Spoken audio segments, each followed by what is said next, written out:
Hello and welcome to Mythical Meeples.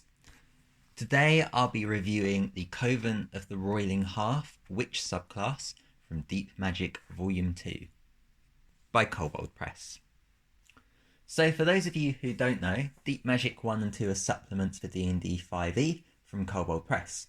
As you'd expect, both focus heavily on magic, introducing new subclasses, as well as a new class in each book. The Theurge in Volume 1 and the Witch in Volume 2. Each volume also contains hundreds of new spells, along with some NPCs and other features, making this useful for both players and DMs. As I said before, today's focus will be on the Coven of the Roiling Hearth, Witch subclass. I've also done reviews on the Witch class itself, as well as the Coven of the Hidden Moon as well, which is another Witch subclass. Traditionally, witches come together with other like-minded witches for power, knowledge, and community, drawing on each other's strengths or driving each other through rivalry. In D&D, adventuring or meeting with a coven isn't always possible or practical, and when applied to this class, the word can also be used to represent how witches practice their arts. This can include how they draw their power and which spirits they have an affinity for. The Coven of the Roiling Hearth draw their strength from home, family, and community. They fight hardest to protect the memories, comforts, and bonds of home, such as shared laughter, freshly baked bread, and the warmth of a fire. Or for the friends and family they might have within such a community. Witches of the Roiling Hearth have a strong connection to fire, and have a host of fire-based spells and abilities to represent this. So as you can see from the witch table here, the Coven grants a witch new features at 1st, 6th, 10th, and 14th level. Among these features are the Coven spells at 1st, 3rd, 5th, 7th, and 9th level, and an upgrade to the Hex feature at 6th level. So at 1st level, as I just mentioned, we get our Coven of the Roiling Hearth Coven spells. So these are Burning Hands, Protection from Evil and Good, Calm Emotions, Scorching Ray, Fireball, Magic Circle, Fire Shield, Resilient Sphere, Flame Strike, and Hallow. So these are very flavourable spells fitting the theme of the Roiling Hearth. They give you a lot of versatility that the witch doesn't usually have, as most witch spells rely on getting close to the enemy, and frees up your choices of your regular witch spells to give you some utility-based or ritual spells. These spells provide a lot of damage-based spells which deal fire damage, along with several spells that affect creatures such as celestials, elementals, fays, fiends, and undead. The fire spells all fit very thematically, and the others represent protection of the community. We also get two other features at level 1, the first of these being Forged in Flame, which grants you proficiency with medium armor and shields. So this is fantastic for the witch. Your defensive attributes are usually quite limited. You don't have access to things like shield or mage armor, but this gives you a significantly higher AC and means you're less reliant on your dexterity modifier for your defensive bonuses, allowing you to focus on charisma and constitution more freely. You also have your Drawing the Hearth ability, so you can use an action to summon spirits of soot and ash, which surround you for 1 minute. The number of spirits is equal to your proficiency bonus, and while the spirits are present, any creature attacking you must make a charisma saving throw against your spell save DC, attacking the creature spirits on a failed save. Spirit's AC is 10 plus your proficiency bonus. So once you've used this ability, you must finish a short or long rest to use it again. So this is similar to Mirror Image, providing you some protection against being hit, although it relies on your enemy's charisma saving throw as opposed to pure chance. Defensively, it's very useful, especially as it scales with your proficiency bonus, so you could multiclass into this with it still being relevant. Drawing the Hearth does use your action, which means you're unlikely to cast a spell on the same turn, but it is very useful for keeping yourself alive. For me, its greatest strength lies in protecting your concentration. If you're not being hit, you're not having to roll concentration saves. So if a creature hits your spirits, you aren't taking that damage to trigger that roll. I'd likely use this ability if I was casting a bonus action spell or a turn after I've cast a concentration spell. Alternatively, this is great if you know you're about to go into combat and can prepare accordingly. So at level 6 we get our next Coven feature, and this is Flame's Embrace. So when you target a creature of your Hex feature, it must make a Constitution saving throw against your spell save DC. On a fail, it becomes vulnerable to fire damage for 1 minute and repeats the saving throw every time it takes fire damage, ending the effect on a success. So this is a fantastic boost to your many fire-based spells. You get 5 just from your Coven spells, and it allows you to double the damage against creatures that fail this save. So if a target fails against Flame's Embrace, you can effectively ignore its resistance to fire damage, although not immunity, or deal double damage against those creatures that don't have resistance to fire damage.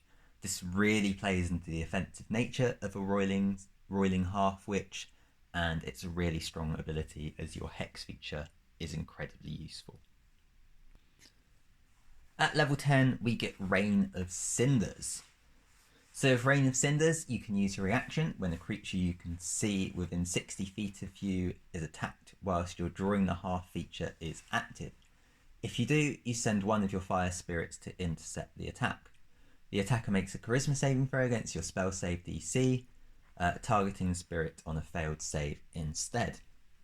So Rain of Cinders gives you another use for your reaction, meaning that between this and Hex, the Coven of the Roiling Hearth makes good use of its action economy, especially if you've used your Spirit Book, if you've taken that feature to pick up extra spells that also use your reaction. However, this does have the drawback that if you have picked spells that use your reaction, you may find yourself struggling to choose which to use in a given situation. Do you protect a friend, hamper an enemy, or shield yourself perhaps? If you have an ally being attacked by a lot of enemies or on low health, you may want to use this ability to protect them. Given that you have 4 spirits at level 10, you can make good use of this ability, especially considering that Drawing the Hearth recharges on a short or long rest. It's a good addition to your Drawing the Hearth feature, allowing you to make use of it even if you aren't being targeted personally. At level 14, we get our final Coven feature, Blazing Spirit. So once per long rest, you may use this feature to transform into a fiery spirit. Whilst in this form, you gain several benefits as follows. You have resistance to non-magical bludgeoning, piercing and slashing damage, and immunity to fire damage. You shed bright light in a 30-foot radius and dim light for a further 30 feet. You can move through spaces as narrow as 1 inch wide. Creatures that touch or target you with a melee attack within 5 feet of you take 2d10 fire damage, and you can enter a hostile creature's space and stop there. The first time you enter a creature's space on a turn, it takes 2d10 fire damage.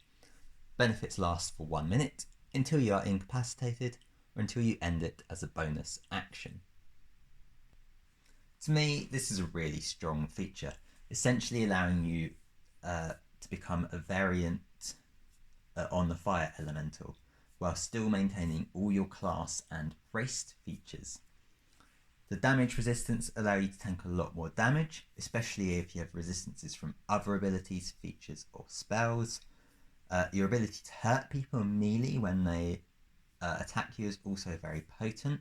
The damage quickly stacks up on creatures that have multiple attacks, and weaker creatures will quickly die if they try to fight you. Blazing Spirit really plays into the front line aspect of this class, allowing you to do it far more efficiently. If you've managed to target a creature with your Flame's Embrace feature, it will be vulnerable to fire damage, making it especially harmful for the creatures to attack you.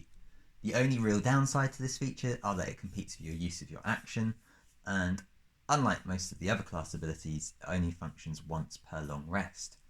I see this feature as the equivalent of gaining another high level spell, one which doesn't require concentration, and it is just very, very useful overall. So my final thoughts. Overall, I love the mechanics of the subclass. It really plays into the fire aspects of the Witch, and has very strong combat-based abilities. Thematically, I see the Coven of the Roiling Hearth as the witch that stands on the borders of a community, acting as both protector and vengeful guardian.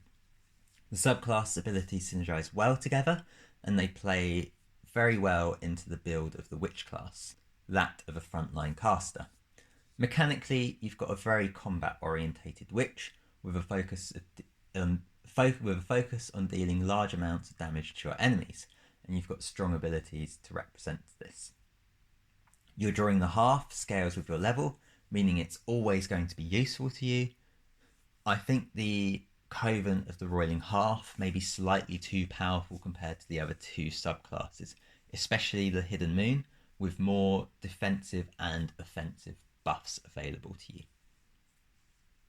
Thematically, the Coven of the Roiling Hearth also feels the least witch-like to me, with the other subclasses focusing more on the nature aspects of witches. However, I do feel that in terms of how I'd roleplay this kind of witch, I'd play as something akin to the witches from Terry Pratchett novels, those who focus on the community more than their magic. So that is it for this video. What do you think? Let me know in the comments below. Do you agree with what I've said? Do you disagree? It's always good to hear your feedback on these things. Don't forget as well, if you like this, to like, and if you want to see more from me, then hit that subscribe button. I put a new video out every week, so if you hit that notification button as well, it will let you know when I've got my new video up. If you want to see more from me, then head over to mythicalmeeples.com, plenty more content on there. And if you want to support me as well, you can head over to my Patreon. There's a link in the description for both of those as well. And if you support me on Patreon, you'll gain access to extra content, sneak previews, and behind the scenes. So once again, thank you very much for watching. I hope you enjoyed this video. I'll see you next time. Bye for now.